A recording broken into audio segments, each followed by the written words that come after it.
Welcome everybody. I'd like to call this meeting of the Maple Run Unified School District Board of Directors to order at 6:05 p.m. We have 7 board members present, 2 on the phone, representing 6 votes.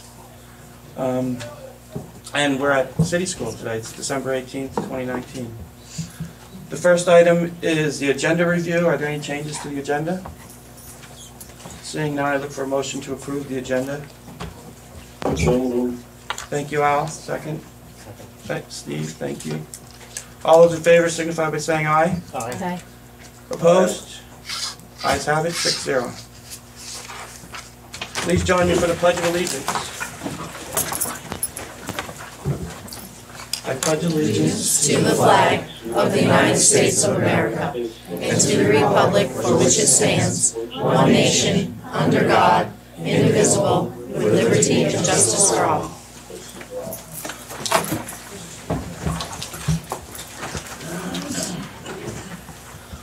Well, thank you everybody for coming.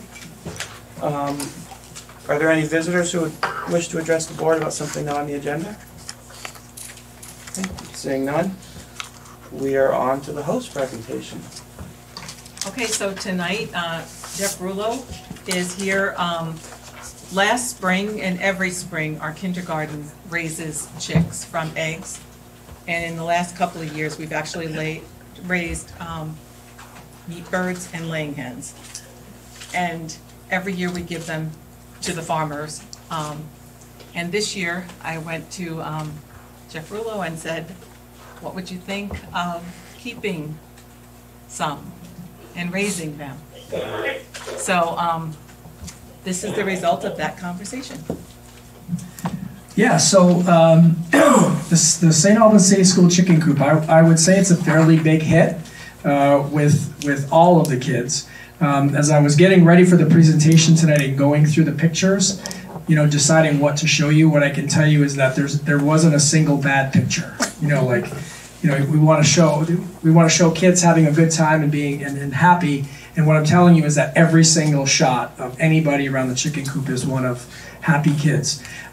So we're starting with this particular picture was in the newspaper about a month or so ago, maybe a little longer ago. This is Samson with Todd, who turned out to be a rooster. So unfortunately, Todd is not with us anymore. And as well, unfortunately, Samson, who I would say was the largest caretaker of the chicken coop, moved last week. So I put this picture up here because I really appreciated all the work that Samson had done for us. I also have with me tonight Destiny, Isaac, and Leonel, and they're each going to share a little bit about an aspect of the chicken coop, or chicken class, as we call it in school. So as Joan said, the chicken coop started like this. These were the chicks in the kindergarten classroom. And actually we only have 2 of the ones that are shown here, because it turns out that you really can't tell if they're male or female right away. So we kept a whole bunch to start with, and then we whittled that down to just the girls when the time came. So the kindergartners really did enjoy them. And then they transitioned to my classroom, which is down here. So they went from that end of the building to this end of the building. And they were in this brooder box right here for, well, until summer. So it was about 6 weeks that they were in my classroom. Stinking it up quite a bit, to be honest with you. I've had chickens before, but never in a room where I had to be each day. But one of the aspects of having them in my room is that when we didn't have class, I offered it up to the rest of the school so that teachers could bring their kids down to our room for 45 minutes and just kind of hang out. And these are a couple of the shots of the kids really enjoying the time with them as chicks still. So then, as we neared the end of the year, we needed to get them out of my room. Even though, quite honestly, for our 7th and 8th graders, who many of them struggle with anxiety as well as trauma, having a chicken sitting on their arm or just sort of cuddling a chicken while they were in class was extremely calming for them. and I would argue that those who were most anxious benefited the most from this opportunity. And it actually got to the point where kids, more kids were hanging out in my room than were supposed to be there, instead of being in the actual class they should have been in, but it was a great experience. Then we looked into how were we going to house them here at school. And so this is an image of the kids working on actually constructing the coop with, that is Mr. Cattell, who's one of the science teachers on our team. We initially were going to put the chicken coop out here. However, the Incredibles team, whose stewardship project is the butterfly garden, did not appreciate having chickens hanging around the butterfly garden.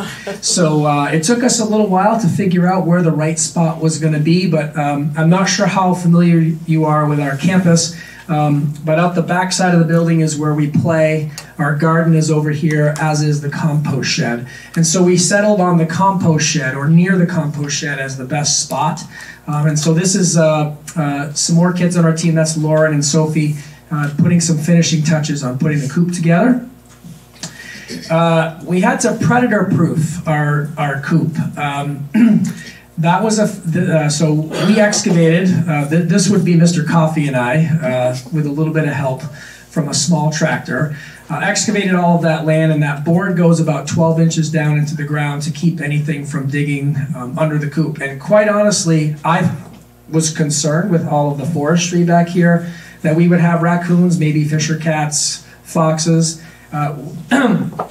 We have not lost a single chicken yet, and very proud of that. So we initially started with we started with 6 chickens. Didn't know how overwhelming it was going to be to care for them. We soon found out that 6 chickens actually was pretty easy to care for. And Martha Manning, who is the farmer that takes all of our chicks, brought us 8 more chickens, and she actually gave us an entire variety. We actually have 12 different kinds of chickens in our chicken coop, which is pretty cool. So here's a few shots of her. And then, so once the chickens were here, the way it works is the chicken coop is actually open all day. And so anybody out there for recess is welcome to go in and hang out with the chickens. So this was clearly before the snow fell. But the kids absolutely still go in there and play with the chickens, even though it's cold outside. Everybody wonders if they're okay with the cold, and I'm just letting you know they're all fine. Just like all other birds in the area, they handle the cold pretty well. And now at this point, I want to turn it over to Destiny to talk a little bit about what she appreciates about the chickens. Can you give it to me now? Can you give the chicken to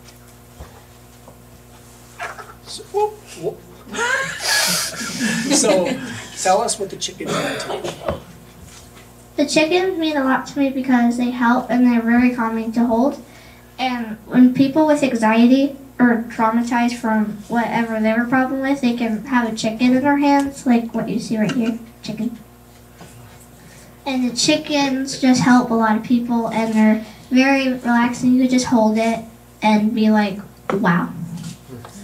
The chickens mean a lot to a lot of people, especially me, because, well, yeah. We shouldn't get rid of them because, like... Why not? Why do you want them to really be here? Because chickens, they can help people a lot with anxiety, traumatizing, and anything that they have problems with. And they can just hold them and forget about it and just hang out with their friends and stuff and hold these beautiful creatures right here, chickens. How often are you in the chicken coop? Almost every day. And what do you talk about when you go home? I usually talk about which ones I hold, like hawk or cricket or anyone of the chickens. Who do we have with us here today? We have Cricket right here. Why is Crooked called Crooked? Because of his beak, as you can tell, his beak is crooked. So we named him that because it made a little more sense too. People were going to name him Alfro, but it made no sense. Called Cricket. There you go. Yeah. All right. And so this is just another picture of another student who really, just when the student needs some time outside of class, just needs a break, he spent a lot of time with the chickens as well, helping to calm him. We're going to turn it over to Isaac at this point. All right, so in this picture, We were in the library over there. Yeah, so what we did was we pretty much learned about the chickens and stuff like that, their life cycle and everything. So what we would do in this class is take care of the chickens. And when you were taking care of the chickens, what did that mean? We would clean out their poop dishes inside of their chicken coops, you know, and then we would recycle it or put it in the garden. And other activities that we did related to chicken class. We did do some weeding in the garden, and while we did that, we brought the chickens with us so then they could I guess fertilize the plants, and then yeah. And other activities that we did besides taking care of the garden. Over here on this side of the building. Oh yeah. We also took care of the sunflower gardens as well. And what was that big pile of stuff that was behind the compost shed that we squared away as well? Oh yeah. We also cut up some wood for another project that we were doing. Very good. So, this young man here in the picture is Ian. Ian's favorite activity during chicken class actually was to bring the chickens over to the playground where typically the kindergartners were when we were in class. And so Ian happens to be fantastic with little kids. And so every day it was his joy, pleasure to hold the chickens so that the little kids could hang out with them. In addition to Ian, Maya was another student who really enjoyed heading over there to hang out with the little kids. So from there, so this is actually a shot of us in chicken class. We typically would split the kids up into 4 groups. A couple of kids would go over to the little kids. A couple of kids were in charge of taking care of the coop that day. A few kids were in the garden, and a few kids were working on the wood pile, is what we called it, typically speaking. And that went on for probably about 2.5 months. Every afternoon they spent 45 minutes outdoors doing something around the chicken coop. And another major part of working on the chicken coop, I'm going to turn this over to Lionel, is our solar project. I'm going to hold that for you. Yeah.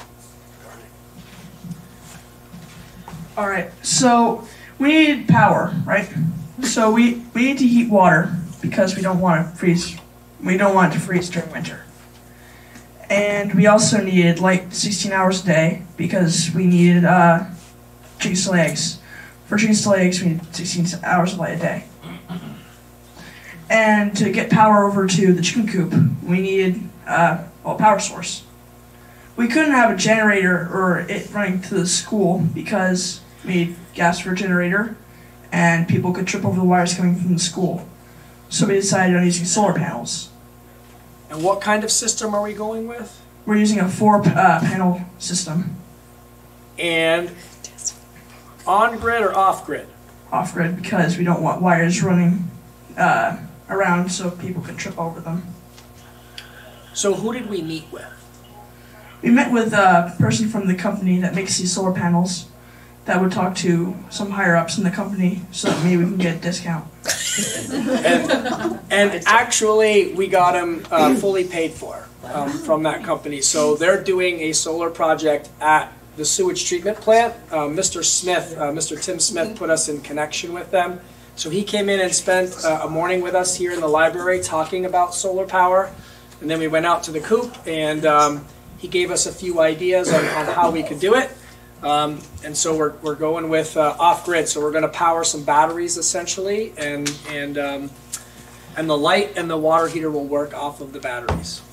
So the other part to that is we didn't actually have to write a grant for that piece. They're paying for half. The other half is through the Challenger grant. I'm not sure if you guys are familiar with the Challenger grant, but for that part, we did as a group work on writing a grant together to ask for some of the funding, and we did get approved for that. So the whole project, which is probably around $1,600, is fully funded. It's not coming out of your budget at all. Well, you paid for it ahead, but we're going to get the money all squared away. So, Lionel, did you want to add anything else about the solar power, or just in general your feelings about the chicken coop.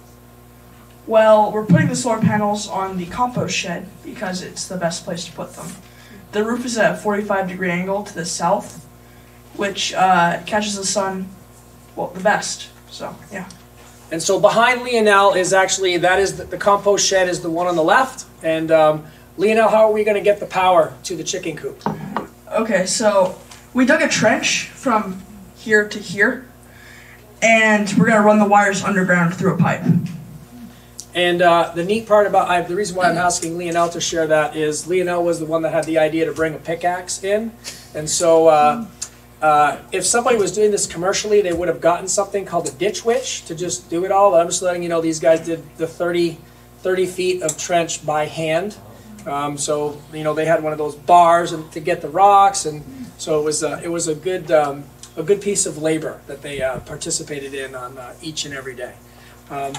And so that actually is, that's where we're at right now. We just got the solar panels literally yesterday. They came in, so we were pretty excited about that. We got to figure out, ideally we would have gotten them like 2 months ago when it was a little warmer outside to install them. So we're hoping maybe for an Indian summer in January, and we'll put them up at that time. At this point, we're just having to go out 2 or 3 times a day and put some fresh water out there for the chickens. And we're not getting many eggs.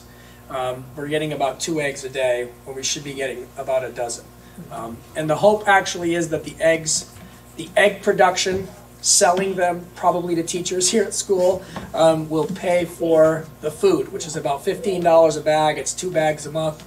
So we need to earn about $30 a month to take care of the food. So that's our chicken coop. Any questions? So who gets to name the chickens? Because it does seem like there's a range of names. Yeah, well, the thing is difficulty in coming to agreement on what they should all be called, with 800 students all having ideas. We contemplated a vote.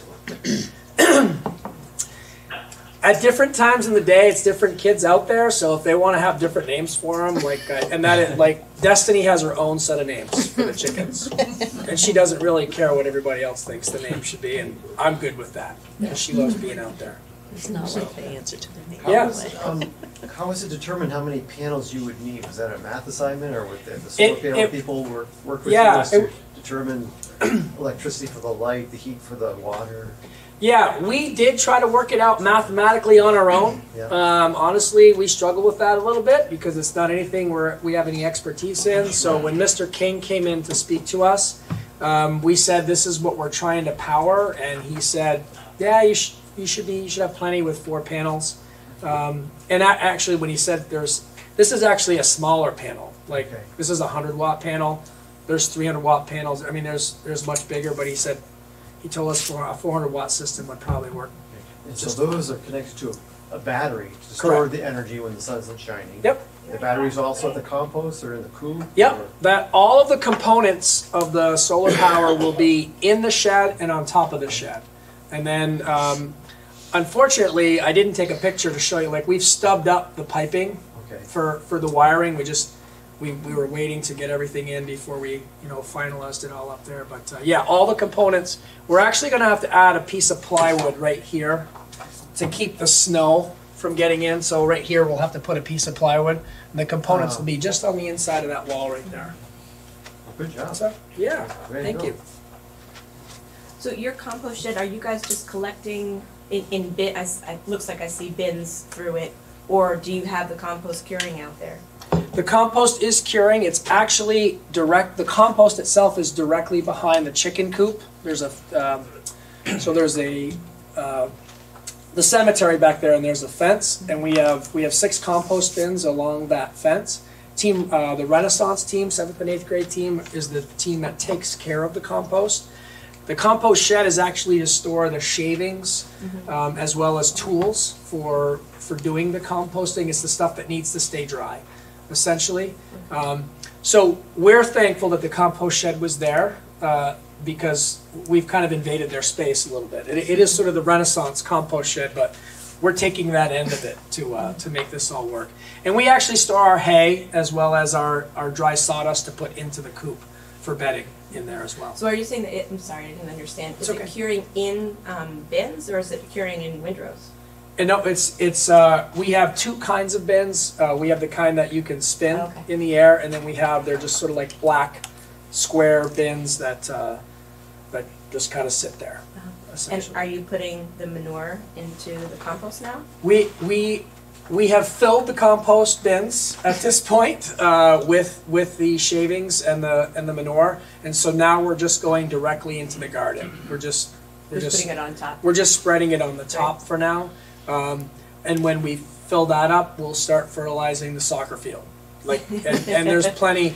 We actually do have a group of kids who are doing an Vsba mission project where we're trying to figure out what the right amount of chicken poop would be to mix with water and then to put on flowers, floral gardens in your yard. I just took piles of it and threw it in my flower gardens. The flowers are growing great, but I don't know in some instances if we were putting too much. So their Vsba mission project is to figure out just how much manure should be going if you wanted to grow lettuce or grow beans. So that's it's kind of an offshoot of the project. Well, I bet Fairfield would love to have some of the chicken poop for their garden. Well, So there's if you get to the point where you have too much, I'm sure Jamie Tibbetts would come down and all right. load up. I will. Take a load. We will keep that in mind. Yeah, there's a company now that's actually doing that too. They're going around to people, especially organic farms, and spreading chicken manure because it has the most nitrogen, in Yes. it. And so it's really great for vegetable gardens and flower gardens. So that might be a cool company to, check out because they would probably have all that nutrient Sure. information. Yep. We actually have reached out to the owner of AgriLab Technologies. Yeah. To for that group to get a little bit of expertise. I was gonna say in the you area. could probably heat your water with your own compost. We contemplated that, but yeah, Awesome. we couldn't figure out how to. It was a little complicated for I bet. for us, and I'm not sure that we have enough compost to actually generate enough heat. Yes. Cool. Other questions? Thank you very much. Very welcome. She was so calm. Excellent job. Excellent job. Good job. Thank you.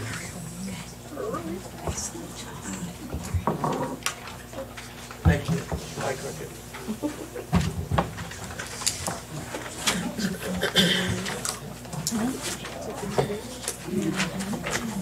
Thanks, Joan. That was good. Do you have anything else? Nope, Okay. Thank you. I can't follow that. That's a smart move. All right, item 6 is the consent agenda. We have the minutes of December 4th and staff changes. Does anybody need to remove anything for discussion? If I don't hear any objections, the consent agenda will be approved. Hearing none, the consent agenda is approved. Item 7A, draft budget review. Martha. So I handed out everybody a packet.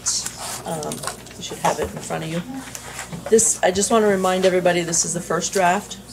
None of these numbers are final, so revenue numbers are still fluid, expense numbers are still fluid. I still don't have a lot of information from the state to get anywhere near final. So, like I said, this is a first draft. So my palpitations were uncalled for. I hesitated having Brenda send it out earlier without me having the explanation. On the first page, I've thrown a bunch of information on here. The very first section at the very top where it says the first draft of the budget presented to the school board, it just shows where we are right now compared to FY20, our current year budget, and what the percentage increases are as of today. The next section just gives some breakout information for the school board. There's some staffing information, as well as the different areas of the budget broken out basically by, not cost centers, object codes. So you got your salaries, and you got your benefits, and you got your contracted services. And that is for, those numbers are for the total budget. So under contracted services, you've got O&M expenses in there, you've got special ed expenses, you've got everything from soup to nuts in those numbers. The information that I'm still waiting for that will help us get closer to finalizing this budget are the tech ed Equalize pupil count. I need that information to be able to set the rates for the Northwest Tech Center, which in turn we end up with some expenditures in our expense budget because we have to, our students that are attending the tech center have to pay, we have to pay that tuition piece. Even though the tech center is part of our budget, it's got its own standalone budget embedded in our budget. So those numbers are important. Equalize pupil count, which is the number that we use to determine what our education spending per equalized pupil is, which then also works toward setting a tax rate. And we believe that went up this year. We, as of right now, the first preliminary numbers that I got from the state, our numbers are up. But again, those numbers are not final.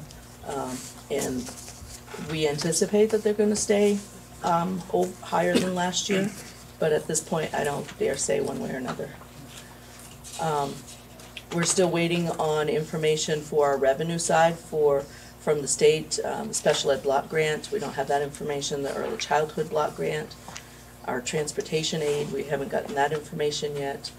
I haven't gotten the FY19 allowable tuition for last year, which helps me to determine whether or not what we've set for a tuition rate in the prior year is sufficient and what we should or shouldn't do to our tuition rate for next year, which we will have to set that tuition rate by January 15th.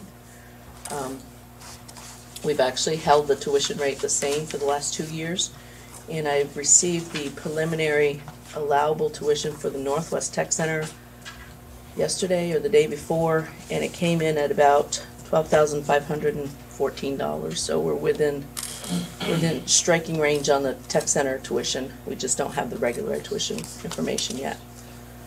And then also the Vermont, the common level of appraisal percentage, we haven't got that information, which that comes into play when you're looking at the tax sheet. Right. So that's the information I've given you on the front sheet. The next 2 pages is our summary of expenditures. And like I said, these numbers aren't finalized yet, but this is where we're at this point in time.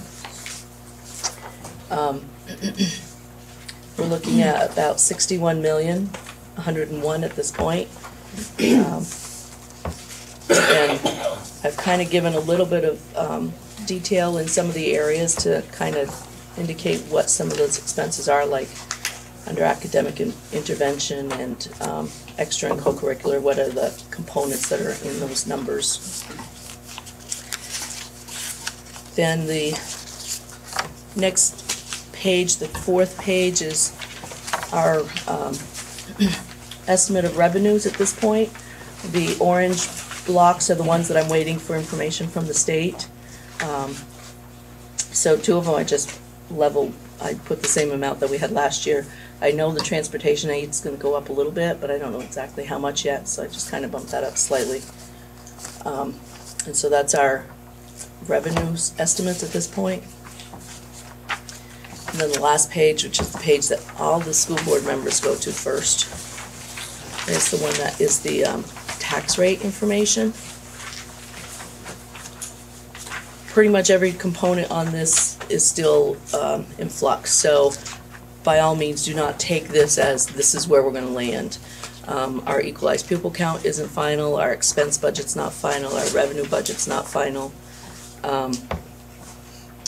Right now, with the information we have in front of us, one would say that our equalized pupil, our spending per equalized pupil would be going up about $900. But again, like I said, it's not final. And just to remind everybody, our merger tax incentive for the current year, we have a 6-cent tax incentive. Next year it will be a 4-cent tax incentive. So right off the bat, we are incurring a 2-cent tax rate increase just because of that reduced incentive. And that's where we stand right now with the proposed budget. I'm glad you said that, because I read that wrong. I was thinking this was the last year of it. Yeah. And it was only going to be 2 cents. Right. We still have one more year, we get 2 cents next year, the following year. Okay. 2 cents over last year. 2 cents. So like last year we got 6 cents. Yep, this year we get 4 cents, and then, or next year, this year we get 6 cents, next year we get 4 cents, and the following year we'll get 2 cents. Do we have numbers on like the entire school district? How many students we have today compared to 4 years ago? I don't have those numbers right off the top of my head, but I do know that at the next board meeting, there's going to be a presentation done regarding some of the areas that we are working with, and I believe those kinds of numbers will be included in that presentation.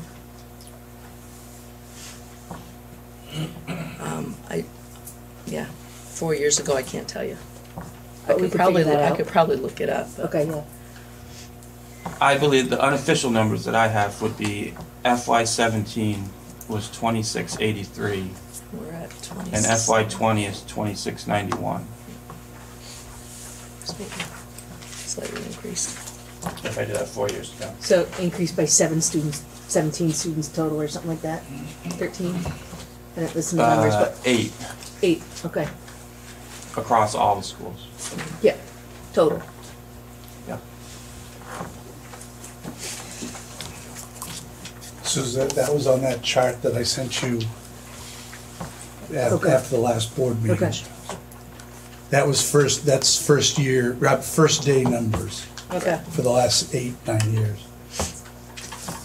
And equalized pupil count does not reflect, well, it does reflect, but it's not the student count. It's, the equalized pupil count is your student count, and they're weighted for all various reasons, and then equalized across the state. So if they have 83,000 students across the state, which I'm just pulling numbers out of the air, and my head is not very, very clear tonight, so the numbers may not even make sense.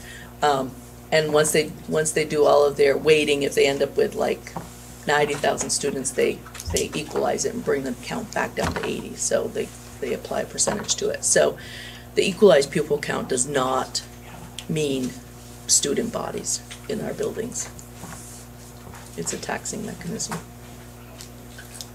And just, what's the difference between health insurance and employee benefits? I just pulled health insurance out separate from the employee benefits only because it's such a large impact, and our premiums are going up 12.9% for next year, just straight up premium increases. And this does not include the new health insurance numbers based on the arbitrator's decision? No, we're waiting for a little bit more clearer numbers of what that arbitrator decision actually was without making some assumptions, without having clearer direction from the parties Something's that gonna be negotiated it, correct. And those numbers. These numbers right here are just based on if we carried on just Exactly. the way we are. These were, exactly. Yeah. That's why I'm saying these numbers aren't final at this point, but they're our first draft. So And what- Kevin, oh. I was just gonna say, one of the questions, we don't even know when it's gonna start, you know, the new, based on the arbitrator's decision, we don't know if it'll start with the school year or with the calendar year. So it's tough to budget if you don't know that. Yeah. Go ahead, Sue. Well, I was gonna, Kevin, the numbers that you sent were the total numbers. Those are not- total, Those are Not total equalized. first numbers, not day equalized. numbers Correct. in bodies in the building. Yeah, okay. Yeah.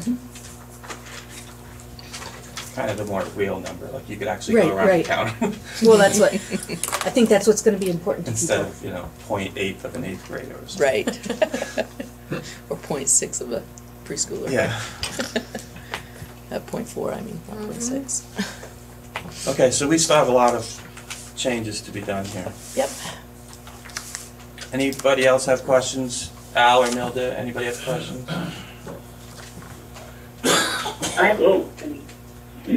Remind me again what indirect services are under Northwest Tech Center. So the Northwest Tech Center, like I said, it carries its own budget inside our budget. And because the Northwest Tech Center is housed in the BFA building, the budget has to carry their expenses for the related services for the whole district, like the supervisory union office. They pay a proportionate share of the expenses.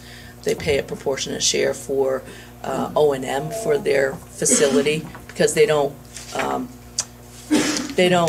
employ their own custodial staff. So it's indirect costs for their operations in their building for the different areas. Okay, thank you. You're welcome. I have another question too. Okay.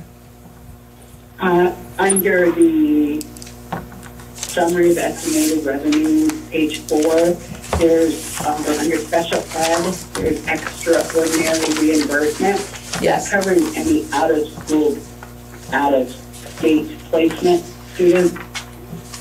That's because we don't necessarily know when we are going to get out of state place students, and that gets reimbursed at 100% when we do have them. But we wouldn't budget for them because we wouldn't know if we will or won't have any state place students in our district. No, I'm talking about the extraordinary. Oh, the extraordinary reimbursement, what that is currently the special ed funding formula is set that overall the state will reimburse the school district up to about 60% for your special education costs. Anything that costs for individual students where their costs are over $60,000, the state reimburses the portion that's over the $60,000 at 95% reimbursement, and that's what that extraordinary reimbursement is. Thank you. You're welcome. So right now, it looks like we're expecting an extra $1 million in Yes, in special ed. reimbursement, yeah. Any other questions? Keep that pencil sharp, Martha. It's the whole group, it's not just my budget. Okay, thank you. You're welcome. Item 7B, construction update. Mr. Kimball. Thank you. I thought I'd start with two buildings. Sean, I'm glad I was going to ask you to come forward to help me with Fairfield. Later tonight, as you see in new business, we'll be talking about the pre-qualified construction management companies for the Fairfield project. Currently with the Fairfield project, I want to thank the board for helping to hire our clerk of the works out of the Peterson Group. Hunter Gomez has been invaluable so far in really helping us move forward and keep track of project pieces. We've done a lot of at Fairfield. We've been really refining the project. As I think I reported to you in a previous meeting that we moved the addition to the end of the 88 wing. Am I correct in the right number, Sean? Correct. Yeah. So it's in the southeast corner, right towards the town property that's there that has the nice posts around it. We're looking at. We've also had a mechanical report that for the building, so there are some mandatory mechanical upgrades, and one of them being that we'll have to have a whole new fire alarm system in the building. There are others as well. Some electrical and electricity. Some of the electricity in the building is still back to the 1960s, so we've got to do some upgrades. The electricity isn't that old, probably. But Probably not. Let's say it the right. Thank you, Jeff. Sure. The wiring and the panels and the code that requires us to do some work. So I want to let the board know that there's going to be some work in other parts of the building that are part of this project, but that need to be done. And we'll get you a more extensive list as we get closer. At Fairfield, if you remember, I think we talked about this first time we talked about going out for pre-qualifications. We're using construction management, but let's just work with the firm that comes on to be the construction manager will bid out all the subs and work and try to get the best use of the dollars in which we're using for Fairfield. So we thought that was the best approach in working with Peter Cross, and that's been really helpful. So tonight we are bringing you 7. I'm sorry I'm dipping a little bit into this, but I just think it makes it all wrap up into one. We're bringing you 7 pre-qualified construction firms to do the construction management. We had to, because the addition is happening at the end of the 88 wing, for those of you that know that building well, there are some septic tanks there at the end, so we're going to have to be moving septic tanks and doing a bit of that work. But we shall all be able to do that really smoothly, and our goal is to start construction April 1st there. That may be a little tight, we're going to see, but I think it's really doable, and I think it's doable to have us in the building ready to go start a school. We may not have all the outside work, we might be still doing punch lists, and that's been my experience in doing other school construction projects. But that's our goal. Where will septic tanks go? They will go to the south side of the 88 wing, and because we partner with the library, correct, Sean? Yes. With a septic field that's down, is it across the road? It's across South Road. South Road, and the septic field there. So we're gonna have to be, we're working on all that, and Peter Cross has done a nice job of designing that and making sure all that's gonna work well. Across the South Road? Yep. Yeah, it's, as I understand it, it's sort of diagonally southeast of the BNFL across the road. The what? It was part of Tetros? Yes. the Tetro part. Yeah. Oh. We allowed an easement on that. Yeah, we have an before, easement. The Oregons bought that piece of property, so it's kind of the right of the old Tetro house. You get My Yeah. Yeah. awesome. Yeah. So we have, so there's some pieces there with that. We still have some questions about whether we are going for permits to include the parking lot and the paving and all that. We still have questions whether that can be part of the project because of what we need to do for mechanical upgrades within the building. And we'll come back to the board probably in February or March, working with our construction manager to have a more detailed cost estimate about what can be in the project and what can't be. And just to throw out there, I know that the town was looking to do some work on that road anyways because of runoff, right? So I think that they were trying to do something with, I know that there was some feasibility study that was done, so Yeah. doing it all together would be, you know. Yeah. So that's where we are with Fairfield. I don't know if there's any more questions. Fairfield Center. Oh, Sean, what Did you want to talk about the timeline and sort of that tight January timeline? Thank you.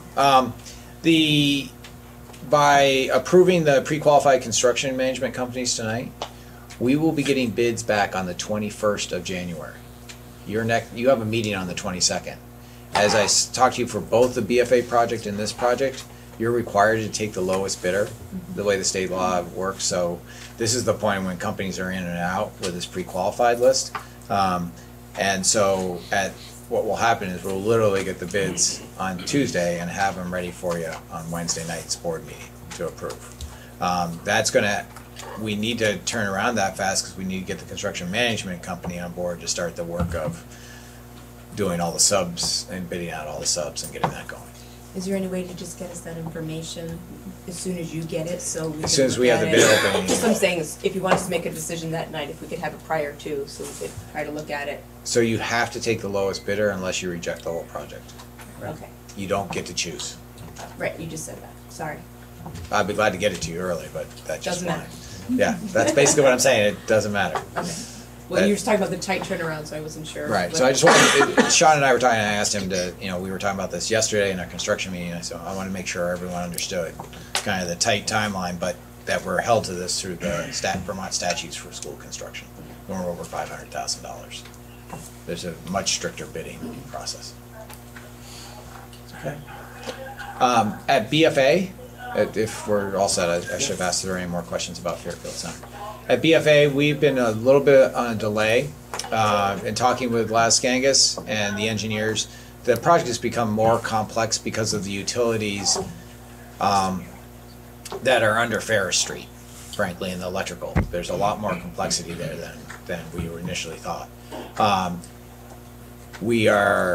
I've set a date that by January 5th, you've already pre-qualified the companies to bid on it. And so we're letting all the companies know that on January 5th, we'll be sending out the RFP, the request for proposals, for their best bid with the specifications. We're doing this with the GC bid, so general contractor bid, which is they have to sum it up with all their subcontractors and give us the base bid, or the bottom line bid. I think that's best for this project, and talking with Laz, we're all in agreement that this is the best way to go forward. As I said, we've had delays with some of the engineering and some of the design components of where we're at, but we'll be releasing that on the 5th. That will be tight as well, and having it go out the 5th, because there's 31 days in January, we can have it come back the 3rd. I think that's a Saturday, actually, but we think we can have that ready for your first board meeting in February. That's what we're shooting for, so that you will have that bid ready to approve on your first meeting in February. And that we're looking for starting that work February break. We have some utilities that before we can actually start construction, we have to move some utilities that are within Ferris Street and between the south in the parking lots in the south building that service both buildings, that connect our fire alarms and telephone systems and internet systems. So you're talking construction on Ferris Street, or construction below the turnaround where parents drop their kids off? All and above. We'll start probably around Christmas, around February break is our goal to start that. I'm talking about the mechanical work that. That whole area that's in between the buildings will not be usable once we start construction. Okay, but Ferris Street to the bottom house will be usable. Yes. Okay. Yeah, sorry, I wasn't following you. Yeah. Yes, and the other piece I should add is, in the DRB review, we were required to do some work at Ferris and Lincoln's intersection to adjust that for using it as a bus drop-off. So we're going to be doing some work on that, and we've been working with the city on that to adjust, to widen the curves around the intersection so there's more of a turning radius. Although the buses can make it now, and we have that, they asked us to make it a little bigger. It makes sense.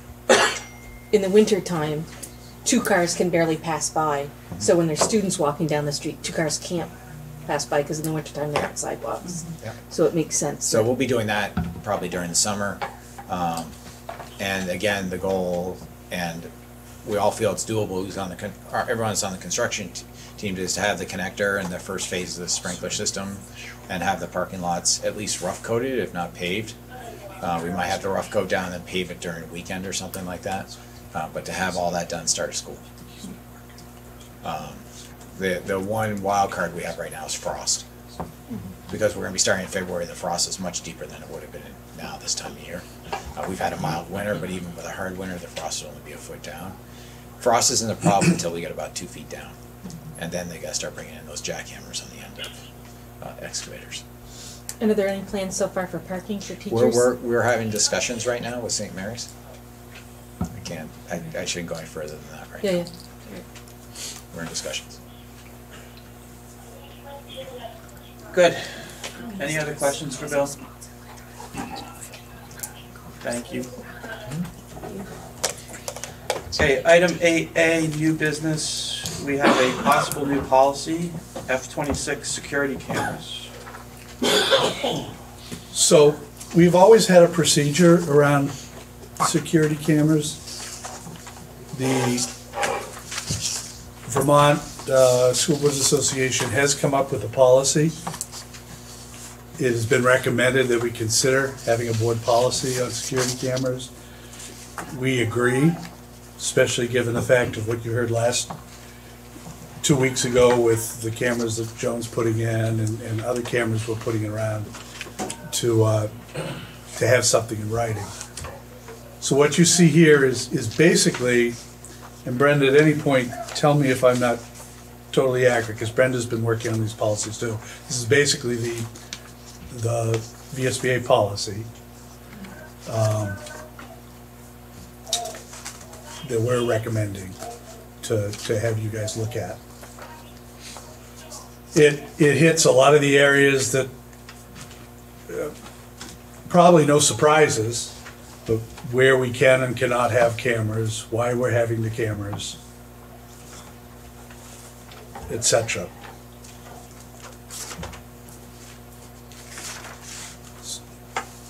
And so basically, this is VSBA boilerplate recommended policy.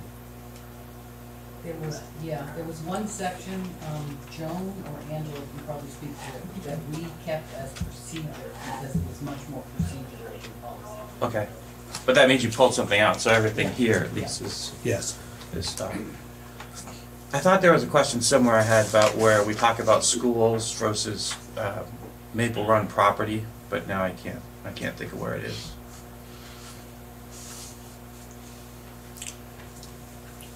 So if there are any questions, feel free to ask. We're seeking a motion to warn F-26 security camera policy to be approved at a future meeting. So if we did that, it would be posted for public comment, and then at a future meeting, we would adopt it. Yes. I've got a question. Hold on, Al. Jack's gone. Was your question with regards to number 6? I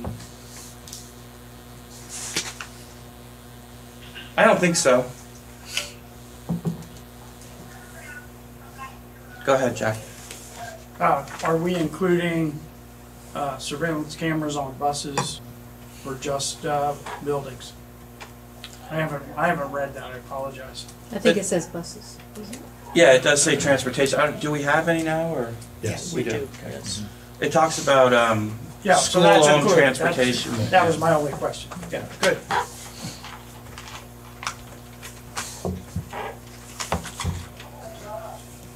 I had a question, I guess. The timeline, number 5, each school will develop a plan and timeline for the retention and timely replacement of the tape. So each school will be allowed to decide how long they will archive data that's garnered from video surveillance, whether it's on a bus or, and any have suggestions as to what's a good amount of time to address issues that might come up? I mean, if someone says, a week ago, my son was harassed on the bus. Do we need it, should that be more uniform, or just let the? We would most probably have a discussion and do something from a district-wide point. Yeah. This is the policy, but we would probably look at it because consistency is probably more flow. I would think so. Yeah. I mean, it might be valuable to change this to say the district. The will. district. Sure. And as far as the exact time right now. And that shouldn't be in here, that's fine, you know, that Right. says, so we should figure it But out. we would work it out. I think that's the part that we kept as procedural. Yeah. Sure, makes sense. Anything else? Anybody else have a question? Do you guys want to warn it tonight, so to get posted and we can possibly adopt it in the future? Sounds reasonable. I'll make that Well, motion. we want the security policy for the district. Thank you, Al. Second, thank you, Sue. Any further discussion? All those in favor of warning policy F-26, security cameras, please signify by saying aye. Aye. Aye. Opposed? Ayes have it, 6-0. Thank you. Item 8B, approve pre-qualified construction management companies for Fairfield. I believe you received a handout yesterday. There are 7 companies. Sean, myself, Peter Cross, and Hunter Gomez reviewed and called references on all these companies. We received, these were the 7 we received. They all met our qualifications and what we deemed necessary to be pre-qualified. So we're recommending to you the slate of 7 companies. They've all done work in either owner-occupied and or schools. It's good to have a good choice. Yes, I mean, usually 1 or 2 might fall out between now and the final piece, but I think this will get us a good set of bids and help it be. And it's good for them to know there are 7 as well. Yeah. Can I get a motion to approve the list of pre-qualified construction management companies for Fairfield Center School project? So moved. Thank you, Al. So moved. Second. Thank you, Jack. Any further discussion about this? All those in favor signify by saying aye. Aye. Aye. Opposed? Ayes have it. 6-0. Thank you. Okay, item 8C, Northwest Tech Center branding. Yes. Might hurt. Thank you. You may remember back in September, we had reported to the board that we had a desire to look at rebranding our school. What we've realized is that there's two major parts of rebranding. There's a lot of parts, but two parts that we're focusing on right now. One is looking at our name. Speak up. Oh, well, Yeah, we'll just see if we can get it a little louder. one is looking at our name, and then the other is looking at a logo. So we are proposing adding the word career to our name, and so we would like to be called the Northwest Career and Technical Center, and so there's a visual up there for you. The logo to the left is what, the logo and name is what we've had, and some information that might be helpful is back in 2014, our staff and a committee worked on wanting to add the word career to our name, but we paused it due to some possible restructuring of technical centers that has now passed and that no longer will happen. So it has resurfaced since we've had an outreach coordinator that is skilled in communications and digital media, and he's currently leading a committee with internal and external stakeholders that are sort of weighing in on this project. So what we've realized is that we need our name before we can really work on the logo, because it changes the letters and the font type and and all of that. So we wanted to bring that to you today to keep you updated on where we're going. We want our name to represent who we are and what we do now, and adding the word career just seems logical to us. Makes sense to me. I'd also like to add that the Agency of Education refers to us as CTE, Career and Technical Education. It's through the whole state of Vermont, and it's actually nationally as well. Happy to answer any questions you have. Is this an FYI, or are you looking for us to say yes? The possible action we're looking for is to get your endorsement on our name so that we can then proceed with our logo. And then the hope is that we would have a full rollout for you we're hoping by the end of the year with a logo, and we would have a rollout for the school year of 2020-2021. Are students involved in this process? Just gonna ask, yeah. We have alumni students that are involved, but current students are not part of the committee at this time. Any reason? Part of it is just that the knowledge in what goes in design is, we want it to be timeless and crisp and professional, and using people in the industry that know about logos and know about names is important to us. Not that students wouldn't have an opinion on it, but looking for something that would be timeless. So if we're okay, I would look for a motion to authorize the Northwest Technical Center to change its name to the Northwest Career and Technical Center. So moved.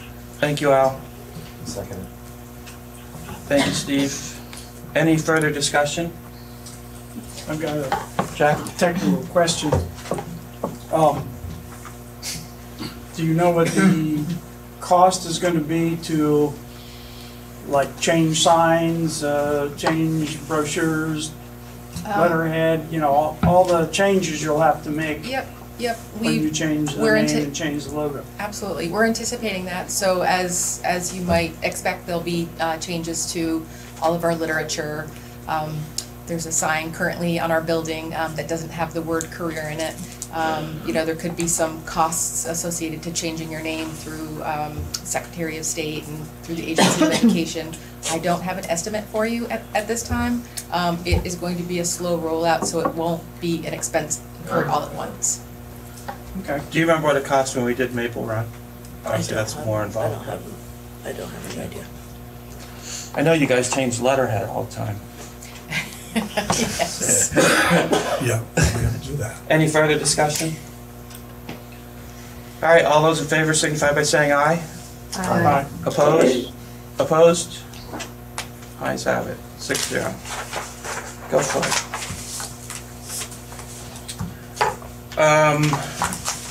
Item 8D is a legal update, and we're going to need to move that to executive session based on 1 VSA 3131F, provided that we get a finding, I'm just looking at the language, that premature general public knowledge would clearly place the board at a substantial disadvantage. Can I get a motion to do that, please? So moved. Thank you, Al. Thank you, Steve. All those in favor signify by saying aye. Aye. Opposed? Ayes have it. 6-0. All right, item 8E, centralizing technology. Dr. Durth. So we've been talking for a little while about the latest study that we did on our technology program in the district, as well as some brief talks about the fact that it's the third study, and we've talked about that all of three have talked about the fact that we are behind the times, and they recommend the first thing we do is centralize technology. And so we've been looking at how we could do that. And while there's some good discussion here, what we heard a lot of and what we were looking to do is how could we do this and centralize technology without it being overly expensive. And so we have gone and we've done an audit of our technology program, of all the players in the program, in all of our schools. And we've done some work on how we could repurpose those people. And we found a way where we could restructure, repurpose, and do it basically with no additional cost to have a director of, we're thinking now, director of technology and innovation. It would be a centralized position, and it would oversee, the person would oversee all of the technology and all the great parts of the technology that we talked about the last time, such as the educational parts. Bill helped me out with some of this, the network. Oh, sorry. I'm just trying to bring up some of the work we did. That's okay. IT. It's really around, you have three main functions that a technology director has to form. One is the educational leadership and the innovation. It's a reason for the change of the name. And it's around leadership of not only the integration for education for the students, but the use and practices for supporting teachers in the educational use. The second one is the infrastructure, the network and the hardware. And the third, and software support. And the third, and probably the most rapid, is knowledge of database management and data systems. Not only just how to manage the databases, but how to accurately give information back out to the consumers of the information. So those are the three big areas for a tech director that they have to really be knowledgeable in. And what where our challenges have been, and I know where I'm repeating myself from earlier meetings, we've been thwarted a little bit in, we don't have a person who's looking at the big picture, who sees, who can review, who can see in those three different areas what needs to be done.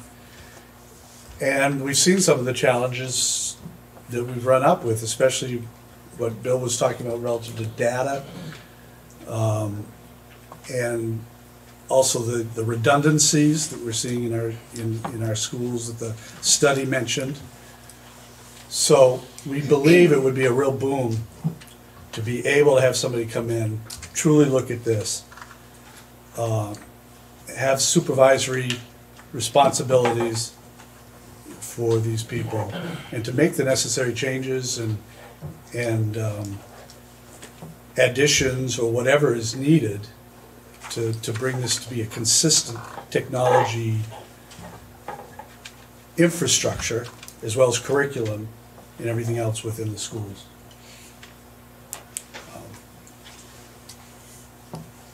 So I want to just see if there were any questions on it. I know we've talked about it before.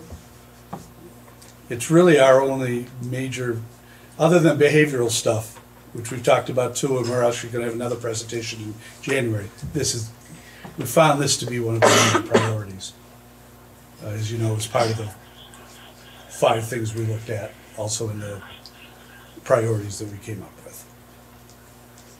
So I might not have been paying attention, but, so are you looking at hiring someone new, like a new central office position, or taking someone that might already be in the district and putting that person in this position?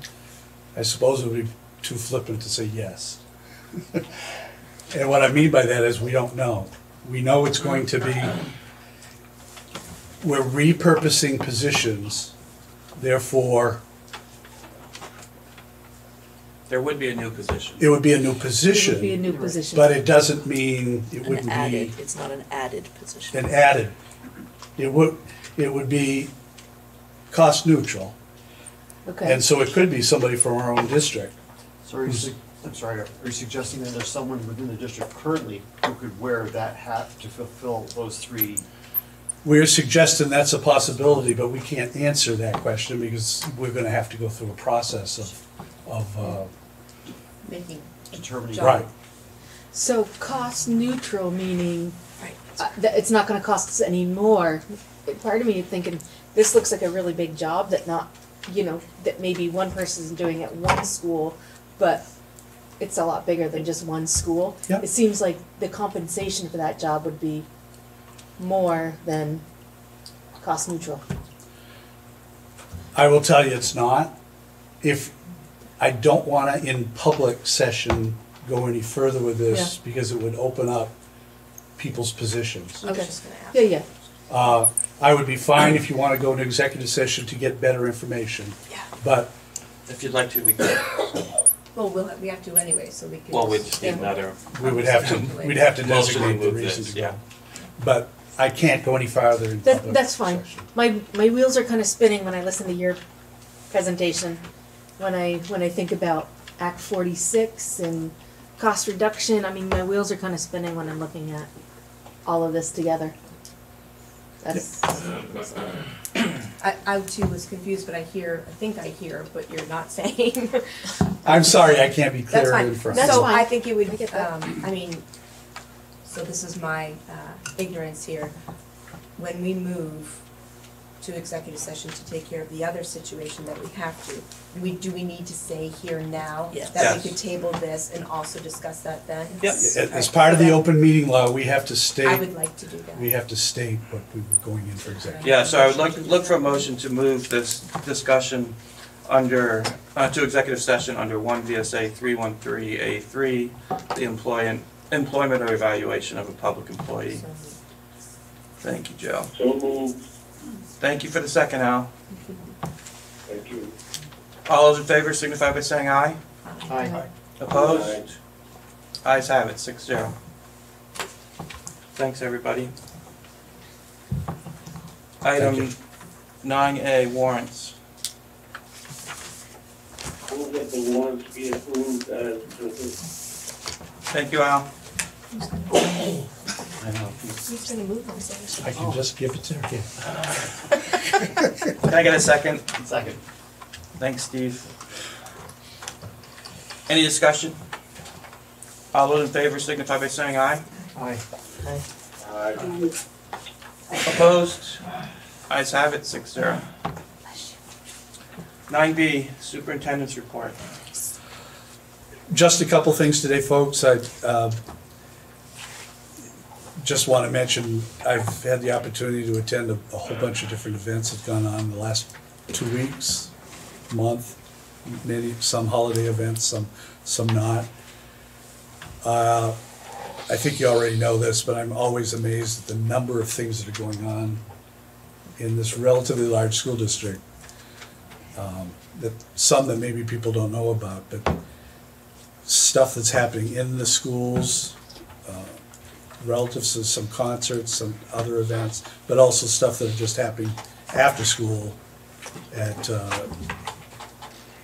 after school concerts and things like that. And the quality I've just been really pleased with, these things that are going on. I find it interesting because I had a person call me the other day, I think I can say it's the mayor of the city, Tim Smith, who had some concerns about the fact that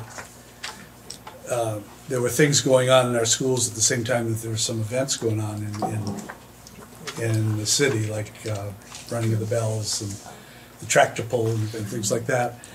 And we had a great discussion, and what came out was that we could probably do a better job communicating to make sure that doesn't happen, but there is so much happening in just the schools that sometimes we have a hard time not conflicting with each other, much less the events outside.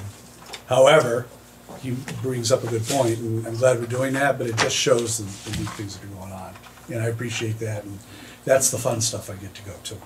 So I guess I tell everybody, including the principals and directors on that.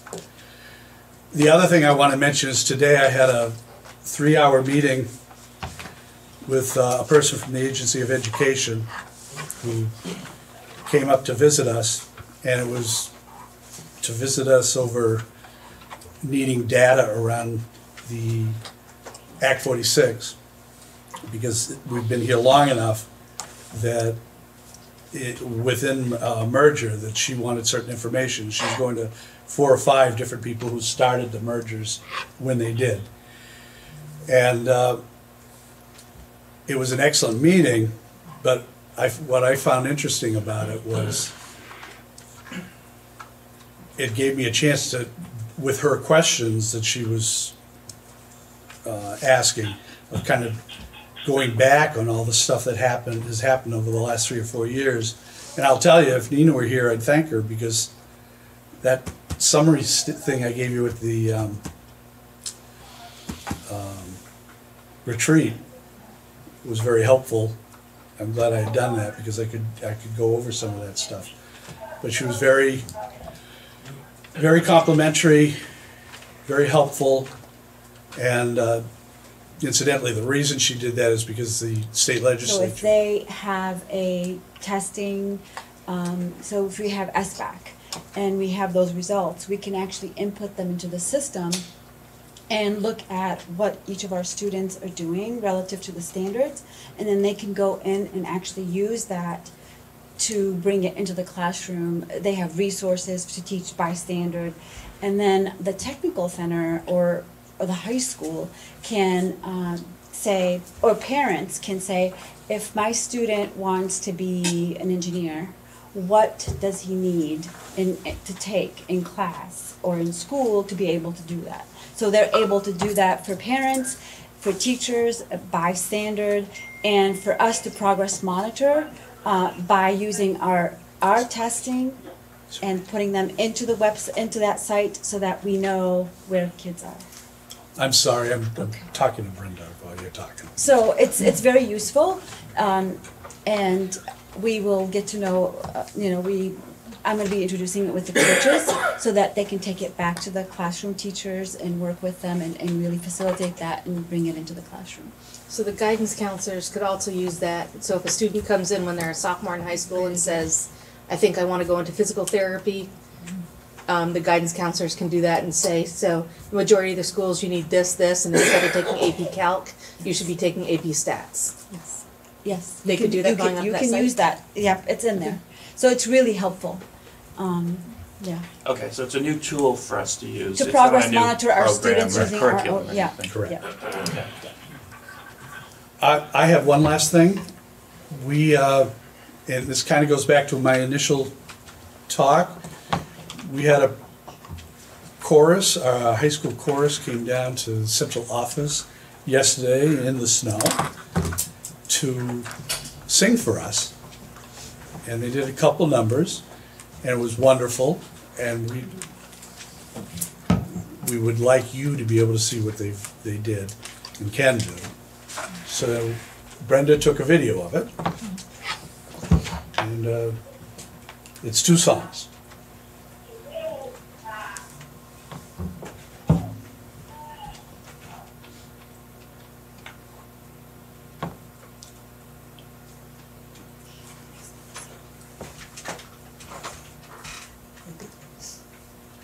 The sound of silence. Well, actually, there's nothing clicking away, so I don't think it's the sound. Try to refresh it. Right now, Nilda and Al, we're trying to call up a video of BFA chorus. Okay. Well,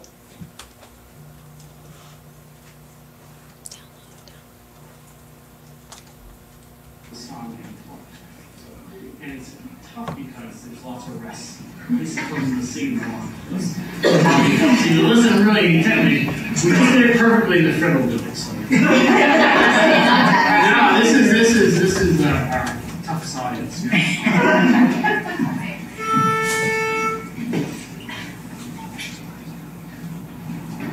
On December 5 and 20, boom, boom, boom. On December 5 and 20, boom, boom, boom. For blessed babe was born upon this day at break of morn. In a manger born and lonely there, the Son of God was holy, boom, boom, boom. For blessed babe was born upon this day at break of morn. In a manger born and lonely there, the Son of God was holy, boom, boom, boom.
I saw a picture of them in the paper performing somewhere else too. I'm sure they've been everywhere.